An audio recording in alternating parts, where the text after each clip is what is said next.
Balitang panlalawigan naman po tayo, umaasa ngayon ang mga residente sa Zambales, partikular na ang mga mangingisda na mariresolba na ang usapin sa agawan ng teritoryo sa West Philippine Sea. Ito ay upang makabalik na sa kanila ang kanilang pangunahing ikinabubuhay, ang pangingisda sa naturang mga pinag-aagawang teritoryo.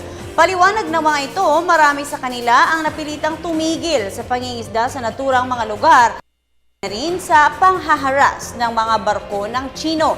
Samantala, inihayag naman ng ating mga kababayan na suportado nila ang paghahain ng memorial sa Arbitral Tribunal upang isulong ang kanilang karapatan.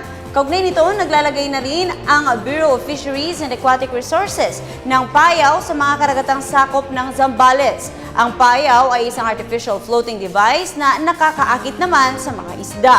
Sa pamamagitan nito, maraming isda pa rin ang mahuhuling mga apektadong mangingisda kahit hindi magpunta sa pinag-aagawang teritoryo.